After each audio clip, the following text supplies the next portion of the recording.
তারিখে এই অপরাধে এক শুভ অবসরে আমরা সমবেত হয়েছি ব্যতিক্রমী পরিবেশে বাংলাদেশের নতুন সরকার গঠনের লগ্নে। আসসালামু আলাইকুম,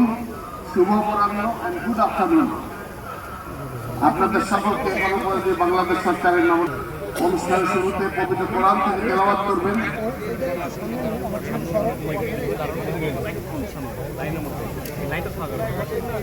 أعوذ بالله من الشيطان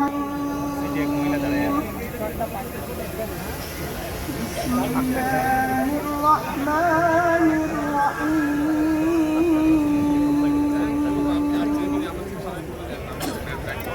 قل اللهم مالك الملك تؤتي الملك من تشاء আইন অনুযায়ী যথাবিধি আচরণ এবার মাননীয় প্রধানমন্ত্রীর গোপনীয়তার শপথ পাঠ পরিচালনা করার জন্য রাষ্ট্রপতি মহোদয়কে বিনীত অনুরোধ জানাচ্ছি। আমি তারেক রহমান সশস্ত্র চিত্তে শপথ করিতেছি যে সরকারের প্রধানমন্ত্রী রূপে যে সকল বিষয়ে আমার বিবেচনার জন্য আনিত হইবে বা যে সকল বিষয় আমি অবগত হইব তাহা প্রধানমন্ত্রী রূপে যথাযথভাবে আমার কর্তব্য পালনের প্রয়োজন ব্যতীত প্রত্যক্ষ বা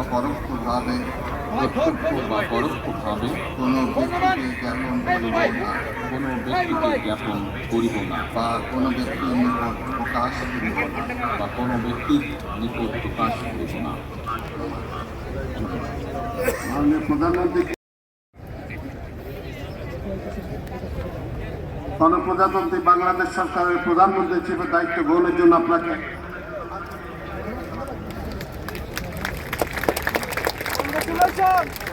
সম্মানিত সুধীবৃন্দ, আমি এখন গণপ্রজাতন্ত্রী বাংলাদেশের সংবিধানের 56 অনুচ্ছেদের 2 দফা অনুযায়ী রাষ্ট্রপতি কর্তৃক গণপ্রজাতন্ত্রী বাংলাদেশ সরকারের মন্ত্রী পদে নিয়োগপ্রাপ্ত ব্যক্তিবর্গের নাম ঘোষণা করছি। মির্জা ফখরুল ইসলাম আলমগীর, জনাব আমির খসরু মাহমুদ চৌধুরী, জনাব সালাউদ্দিন আহমেদ, জনাব ইকবাল হাসান মাহমুদ, জনাব হাফিজ উদ্দিন আহমেদ বিক্রম, জনাব আবু জাফর মোহাম্মদ জাহিদ হোসেন, ডক্টর খলিলুর রহমান, জনাব আব্দুল আউয়াল মিন্টু, কাজী শাহ মোফাজ্জল হোসেন কায়কোবাদ,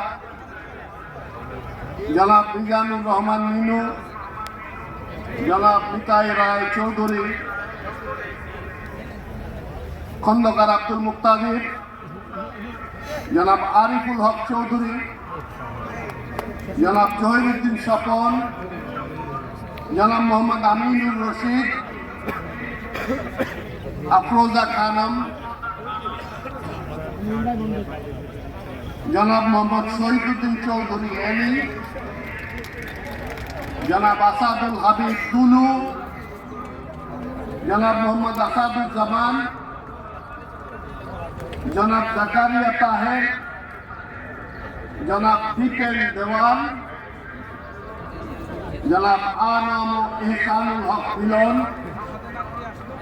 সর্দার মোহাম্মদ সাখাওয়াত হোসেন বকুল, জনাব ফকির মাহবুব আনাম এবং জনাব শেখ রবিউল আলম।